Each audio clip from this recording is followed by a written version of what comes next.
Assalamualaikum warahmatullahi wabarakatuh. Perkenalkan, nama saya Aditya Rahman dengan NPM 23081080010075. Di sini saya akan mempresentasikan hasil proyek akhir semester praktikum analisis deret waktu yang berjudul Penerapan Model Arimax dalam Memprediksi Saham, TINS, dan Inflasi di Kota Pangkal Pinang. Nah, tahapan yang pertama yang dilakukan itu merupakan pemahaman dari data. Jadi data yang digunakan di proyek ini yaitu di dalam jurnal ini berasal dari data sekunder berupa data bulanan harga saham PT Timah Tbk atau disingkat dengan TINS sebagai variabel endogen atau variabel yang ingin diprediksi. Kemudian variabel yang kedua yaitu nilai inflasi Kota Pangkal Pinang sebagai variabel eksogen ataupun variabel bebas. Kemudian periode data yang dianalisis ini mencakup dari Januari 2020 hingga April 2025, yang dimana pada tahun 2025 atau Januari hingga April itu merupakan data tes. Jadi data yang dipakai itu dari tahun 2020 sampai 2024. Nah, datanya itu seperti tampil pada slide. Kemudian dilakukan visualisasi atau plot dari kedua variabel, yaitu pada data bulanan saham TINS menunjukkan fluktuasi dan tren yang tidak stabil. Hal ini menandakan data tidak stasioner karena rata-rata dan varians berubah dari waktu ke waktu, kecuali dengan variabel harga inflasi itu secara plot dia stasioner karena dia menyebar di sekitar mean. Datanya menyebar di sekitar mean, itu di sekitar 0, sehingga pada harga saham TINS itu diperlukan differencing sebelum pemodelan Arimax.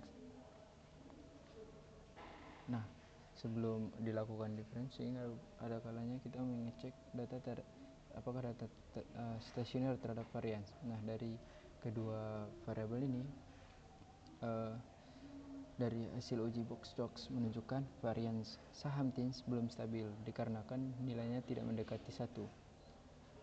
Sedangkan inflasi sudah stabil karena dia mendekati nilai 1 yaitu sebesar 0,8, sehingga ada perlunya kita mentransformasi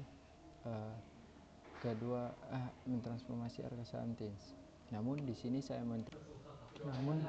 saya menormalisasikan kedua-dua variabel tersebut dikarenakan untuk menjaga pola data ataupun menjaga dominasi variabel, sehingga datanya itu stabil di rentang 0 sampai 1 dengan normalisasi min max. Nah, setelah dinormalisasi pada harga saham TINS itu nilai lambdanya mendekati 1, sementara inflasi tidak mendekati 1. Namun ini tetap dilanjutkan karena variabelnya itu sudah mendekati 1 ataupun sudah stasioner terhadap varians. Kemudian pengujian stasioner terhadap mean, yang dimana pada harga saham TINS setelah transformasi dia memiliki p-value di atas 0,05, sementara daerah tolak H0 ataupun daerah untuk agar dia stasioner terhadap mean dia harus lebih kecil dari 0,05, sementara harga saham TINS memperoleh nilai 0,279 yang dimana ini lebih besar dari 0,05, sehingga data harga saham TINS tidak stasioner terhadap mean, maka diperlukan untuk differencing. Nah, pada differencing pertama setelah diuji kembali dengan ADFTS, maka kedua-dua variabelnya itu sudah berada di bawah dari nilainya sudah berada di bawah 0,05 ataupun di bawah dari tarafnya yaitu berada di nilai 0,01, sehingga kedua variabel ini sudah stasioner terhadap mean. Kemudian selanjutnya dianalisis plot ACF dan PACF, yang dimana pada plot PACF dan ACF ini sangat tidak dapat ditentukan apakah dia model air atau EMA, dikarenakan kedua plot ini sangat tidak menentukan apakah dia tail off atau cut off, maka perlu dilakukan pemodelan secara manual ataupun diuji secara lanjut. Kemudian dilakukan uji normalitas model. Nah, berdasarkan keputusan di samping, ketika P value nya itu di atas 0,05, maka dia dianggap modelnya itu sudah memiliki galat yang menyebar secara normal, yang dimana semua datanya itu sudah bernilai 0,05, sehingga dapat dikatakan bahwa residual data untuk semua model menyebar secara normal. Dimana model-model yang saya pakai ini yaitu dengan menguji secara manual satu persatu, dimana di sini saya menggunakan Arimax 112, Arimax 110, Arimax dengan orde 012, Arimax dengan orde 011, dan Arimax 212.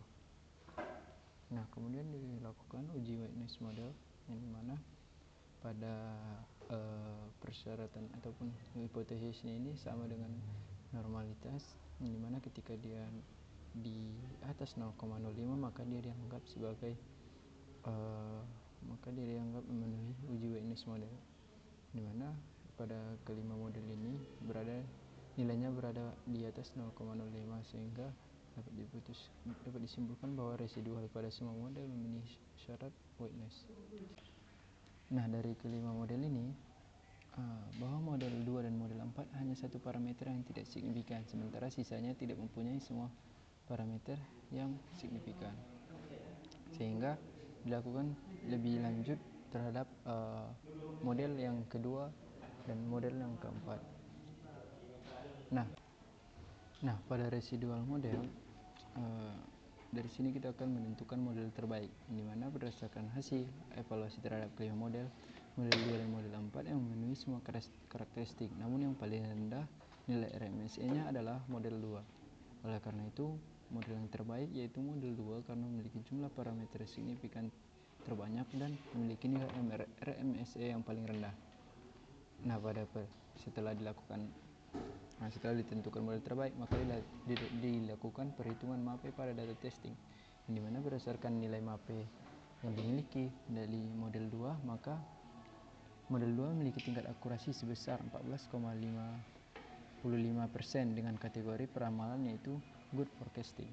Nah, baik, selanjutnya dilakukan peramalan, yang dimana dapat kita lihat pada plot, yaitu pergerakan historis saham TINS. Peramalan yang ditunjukkan pada plot itu akan mengalami penurunan pada bulan Mei, namun dengan penurunan yang tidak signifikan ini, dan penurunannya itu hanya sekali, kemudian stabil hingga akhir 2025, dimana dikarenakan peramalan itu memprediksi di sekitaran 1113 sampai 1119, sehingga dia sangat stabil untuk memprediksi harga saham TINS ini. Mungkin cukup sekian dari hasil presentasi saya. Jika ada kekurangan saya mohon maaf. Saya akhiri. Assalamualaikum warahmatullahi wabarakatuh.